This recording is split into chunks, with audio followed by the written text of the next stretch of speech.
Bonjour Manu. Bonjour Laurent. Donc, tu es le maître de ces lieux. Ici, c'est à la fois ton exploitation, peut-être ta maison aussi?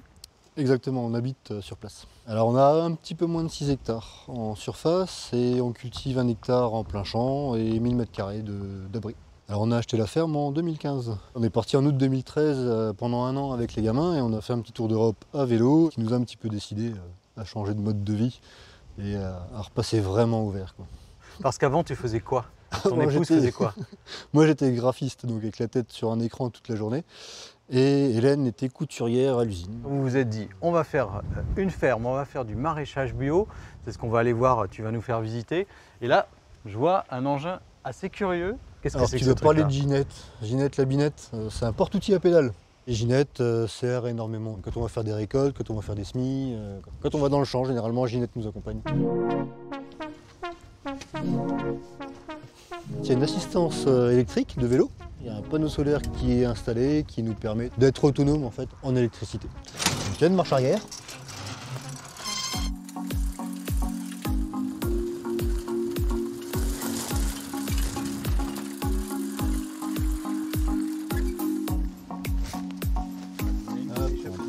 Ouais, elles ont tendance à courir un peu loin. Alors, qu'est-ce qu'on a comme courge ici? Il y a de la courge spaghetti, de la turban turc, de la rouge vive des tempes, de la futsu-black, du potimarron, de la butternut, de la longue de Nice. Il y en a même qui sont bleus, bleu ciel. Ouais. Les bleus de Hongrie, ouais. Qu'est-ce que tu voulais qu'on ramasse aussi? Celles qui sont à nos pieds, là, les futsu-black, qui sont succulentes, rôties au four, tout simplement.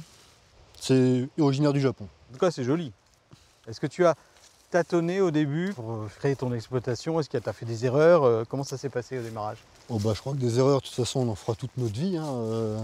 L'an dernier, on a loupé tous les poireaux. Là, cette année, ça va. Et je crois qu'on va apprendre tout le temps. Est-ce que les éléments extérieurs peuvent aussi contrarier ton activité? Oui, il va falloir qu'on s'adapte effectivement au changement climatique. Il fait chaud beaucoup plus tôt dans la saison, il fait chaud plus tard, et après, on a 6 mois de pluie sans discontinuer. Donc ça, pour les légumes, c'est compliqué. C'est pas évident à gérer. Ça, c'est de la courge spaghetti. Spaghetti? Pourquoi Ouais. ça s'appelle spaghetti? Celle-là, tu la cuis, tu la coupes en deux, et tu grattes une fourchette, et tu as des filaments comme des spaghettis. Donc ça, on va aller les vendre? Ouais, on va aller mettre en place le petit marché à la ferme. Bon, là, c'est le moment de charger Ginette, parce que si on l'a fait venir, c'est vraiment pour ça, je pense. Exactement. Ah, depuis qu'elle est là, la brouette a un peu une belle retraite. Tu m'as dit que pour l'instant, il y avait toi, il y a ton épouse aussi, Ouais, qui est arrivée sur la l'exploitation. ferme, Mais à deux, c'est tout juste. Quand il y a des coups de bourre, c'est tout on juste. pourrait être 10 de plus des fois. Et donc, parfois, effectivement, tout le travail que tu peux mettre dans la culture de tes légumes, tu ne vas pas forcément le retrouver dans le prix auquel tu le vends. Un exemple, la carotte en bio, on passe pas mal de temps quand même à désherber. Des collègues qui ont calculé que ça coûtait plutôt entre 10 et 13 euros le kilo à produire. On vend 3 euros. Donc, un bon légume, sans produit, ça se mérite. C'est ça.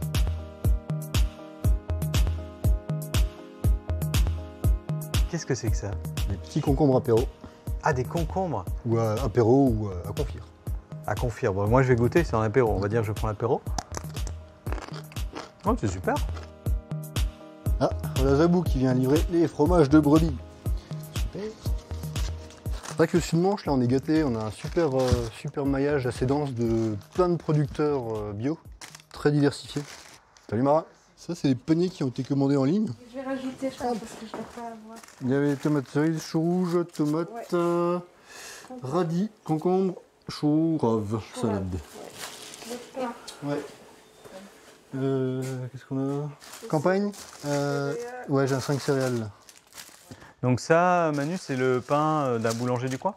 Ouais, un boulanger bio qui fait du pain au levain, au feu de bois, hein, Olivier, qui est juste à côté. Au revoir. Au revoir. Je reviendrai pas en arrière, ça c'est sûr. Malgré les grosses périodes de doute, de difficultés, je crois que là on a trouvé notre voie, on a pris des décisions pour mettre en place d'autres projets sur la ferme. Continuer à avancer en fait vers ce qui nous tient à cœur. Revenir vraiment avec ce contact à la nature et essayer de partager comme on peut ce métier qui est une passion en fait.